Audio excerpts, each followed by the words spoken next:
men don't feel comfortable even talking about mental health. When it comes to mental health, we focus on men's mental health when it starts to show symptoms, depression or suicidal thoughts. To not take external validation seriously. Hello everyone, I'm Tanisha from Moun Foundation and we are back with our interesting conversations around men's mental health. Today we are joined by Mr. Aman Rawat, a research student at IIT Bombay. Welcome to our podcast. Thank you so much for joining us today. Thanks, Tanisha. Nice to be here. I'm really looking forward to have an interesting conversation today. Likewise, Tanisha. So Aman, what is the first thought which comes into your mind when you hear about men's mental health? First of all, mental health itself is less addressed around me. That's what I can say. I don't know what is it about in the whole society or the whole global level, but around me I can see that mental health itself, be it women's mental health or men's mental health, it's less addressed. And coming to men's mental health, I think it's even less addressed or ignored. Means men don't feel comfortable even talking about mental health.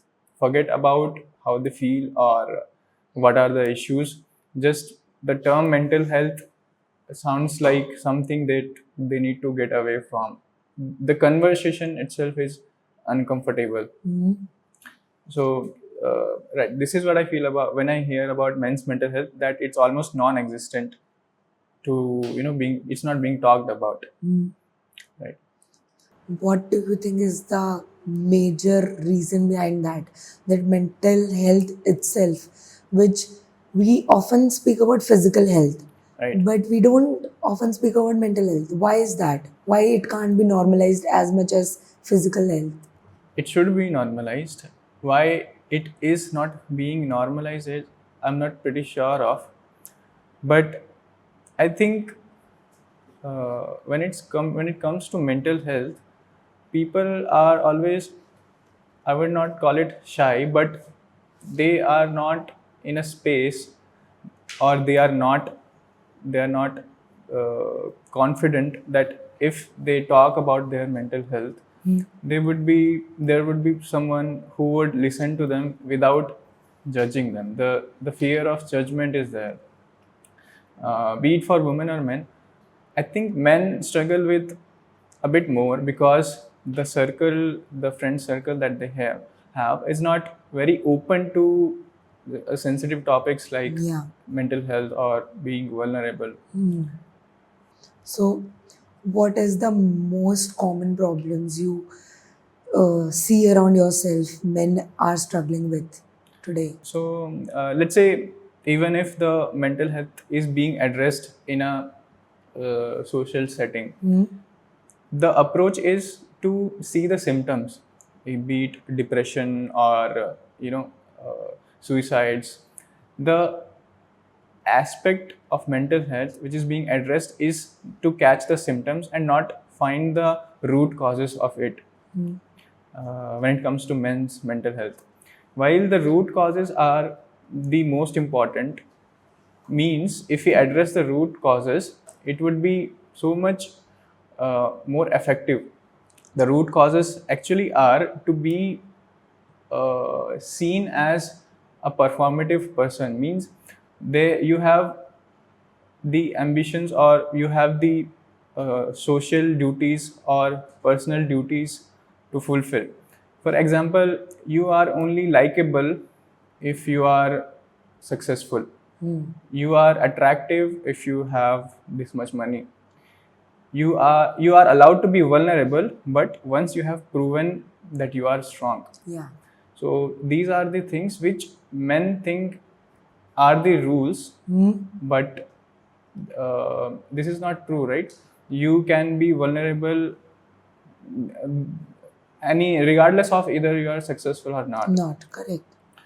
Or you can be open about your problems even if you have not achieved material success yet.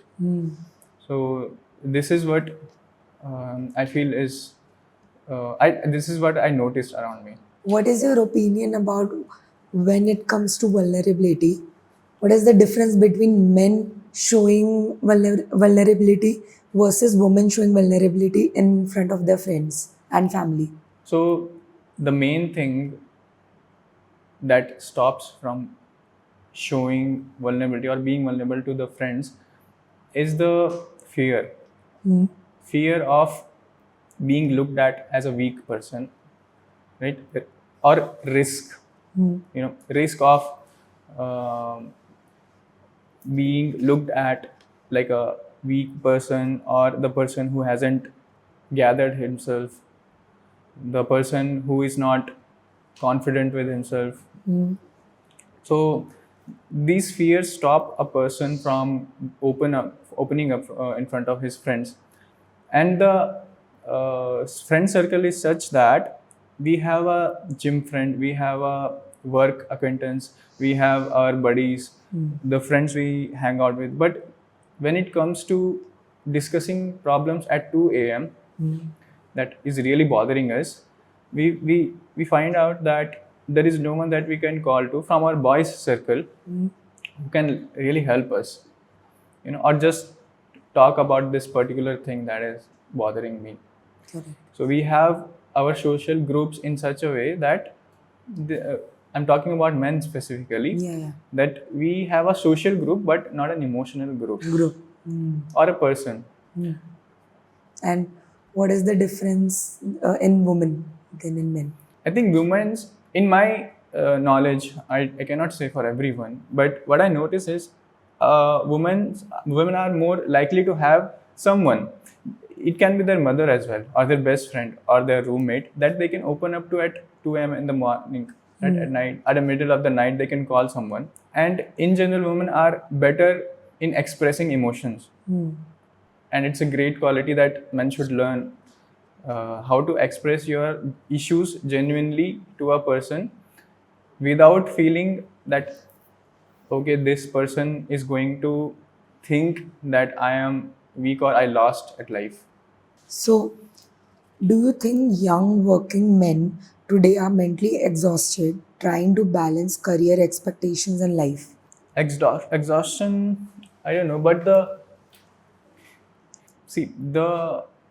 things men grew up absorbing in this world are, like I said before, you are likable only if you are successful, right? You are allowed to be vulnerable only when you have proven that you are already a strong person, and sometimes you get vulnerable and sometimes you need help.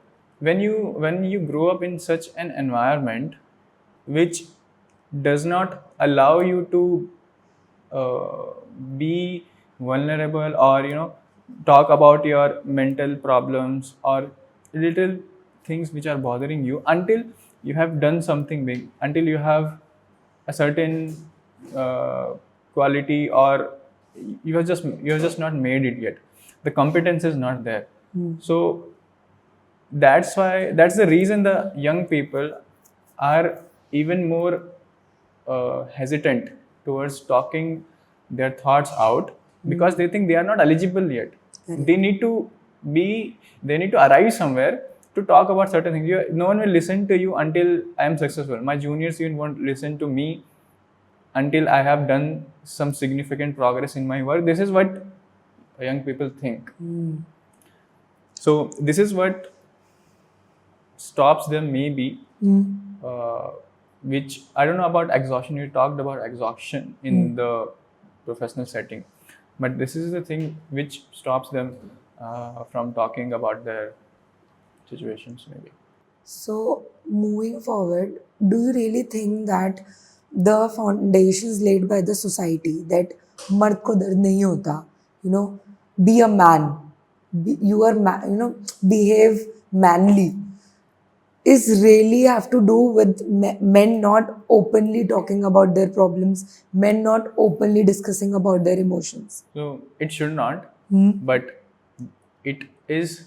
The situation is such that it appears that you will be looked down to if you talk about your weaknesses or something you failed at or something you messed up. The risk is there. So the thought, if I think about myself only, the thought is not that I don't want to share it with them. The thought which is genuinely coming to my mind is they won't understand, or they don't need to know, or they cannot help me right now.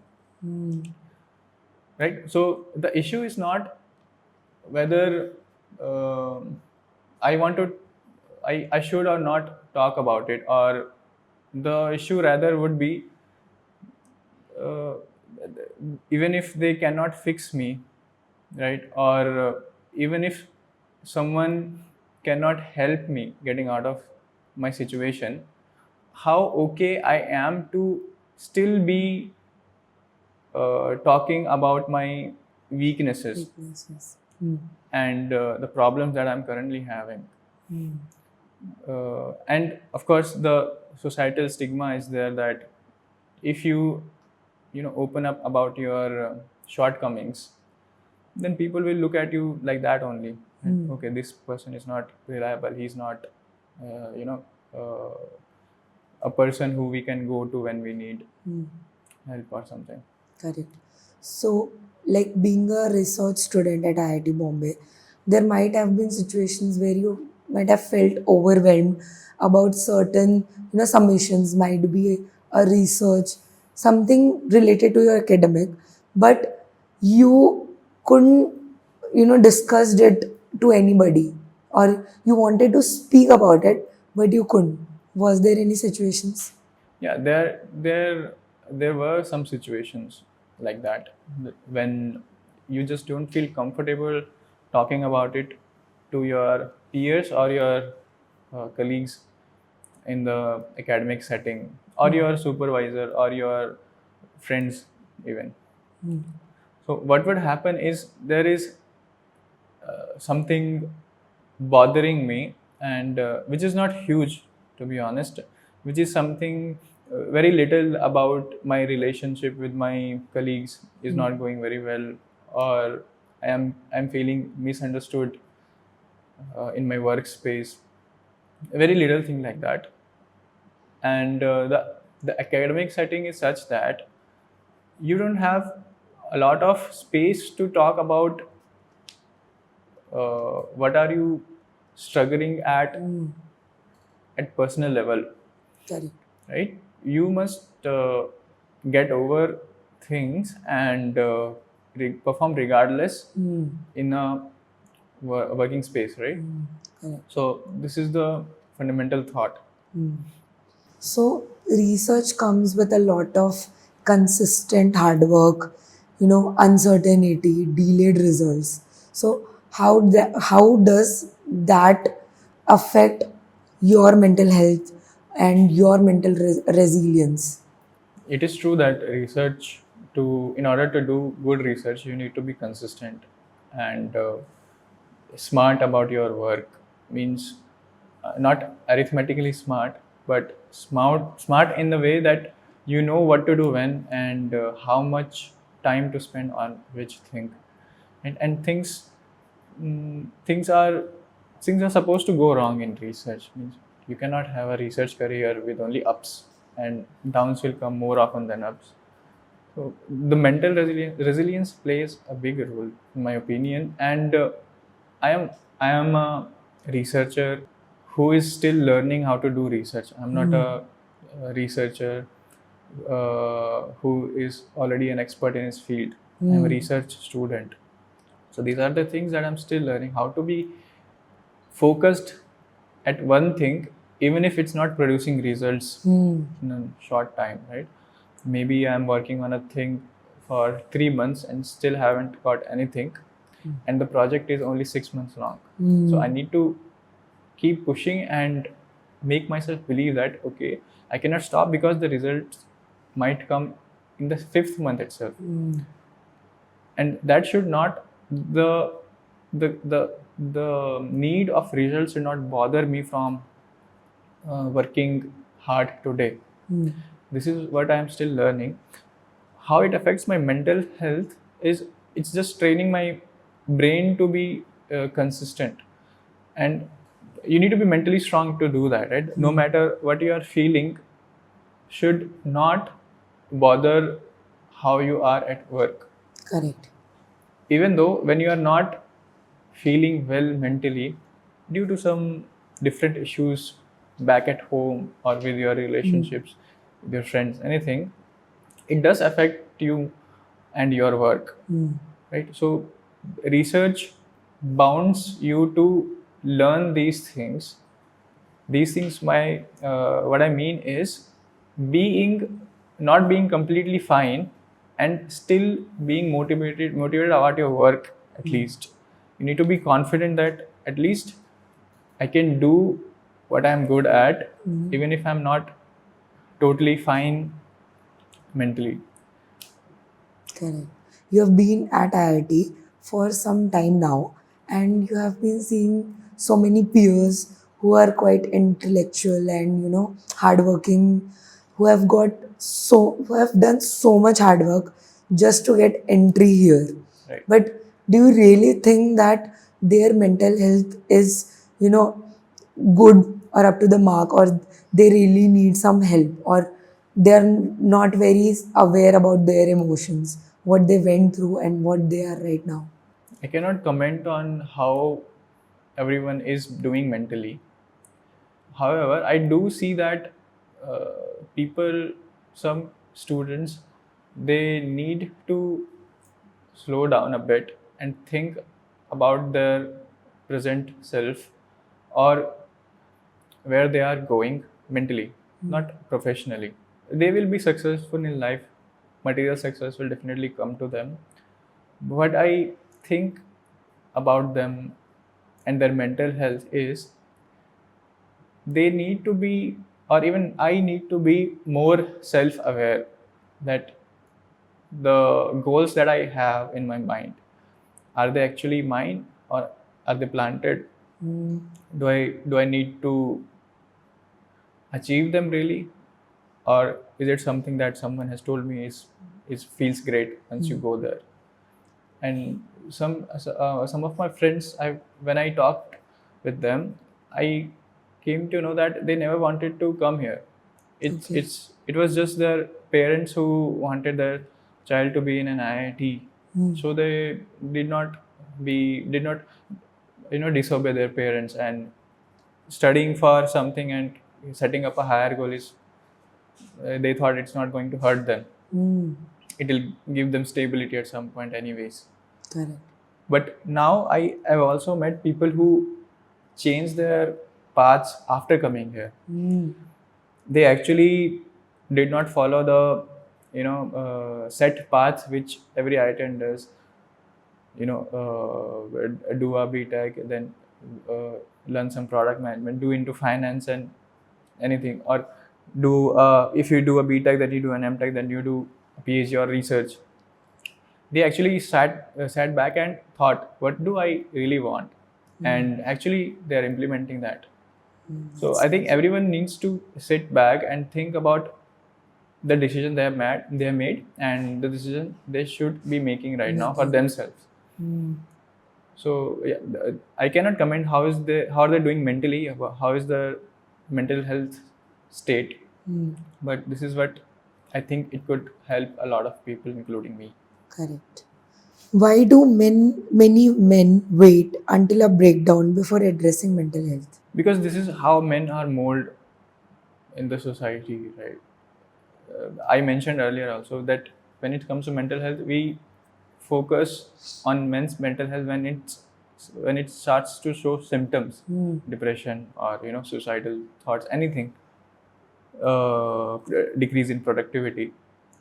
However, we should be rather focusing on the root cause, where it's coming from, why they are feeling like they need to achieve this to to be able to feel in a certain way, or they are not allowed to be vulnerable Correct. until they achieve something. They are not allowed to give someone advice until they become rich themselves.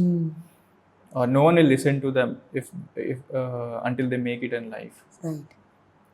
What are some subtle signs that someone may be mentally overwhelmed even if they seem productive? Some men are productive even if they are struggling mentally Okay. or even physically. I have seen some people who are sick but they still work. I don't know what is the reason. The reason could be different for different people.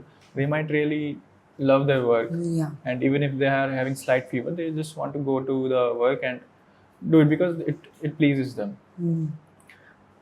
I don't know what signs that they show, but it must be regarding their life other than work. What are they doing when they are off work? Are they even off work sometime in the day? Are they going out? Are they eating well? I think physical signs do show up after some point of mental Yeah. uh, when they're not mentally well. So yeah, and a lot of people face these issues. I have seen friends who stop, going out or meeting their friends, even if they do go to the work and be in their working space in working hours. So I would, if some of my friends started signs like not wanting to go out with friends, not wanting to talk to their family or their friends, and irregularity in the sleep cycle or eating habits. These could be the signs when I would be alarmed. Correct. So, if you could share one message for all young men feeling emotionally exhausted or lost, what would it be? The young man would be myself as well, right? Right. The message that I would give to my peers and myself only, and this is what I want to practice. The message would be to not take external validation seriously, as in you don't measure yourself on the scale of other people's expectations. To be honest, you would be completely fine even if you don't go to school at all. Forget IIT. Even if Correct. you know, are uneducated. Uneducated means the book knowledge. Even if you had no book knowledge, still you can live a good life, and still you do deserve respect and dignity. So, regardless of how you are performing or how you are seen in the society, you do need to take care of yourself or look at least yourself with some respect. If you are not harming anyone, if you're not a person who is a sadist who likes to see people suffer, you are always fine. Even if you're not earning a lot of money or you don't have a lot of followers, your happiness is justified, your vulnerability is justified. You can be yourself and live a quiet life, live a happy life, just don't bother anyone. And this is legal. I mean, Right. no one will, people can judge you, but what I'm asking you should not measure yourself from their POV or their scale. That's a very heartfelt message you gave, and I would really like to thank you that your answers might made so many young men, inspired, or maybe a thought might have provoked there.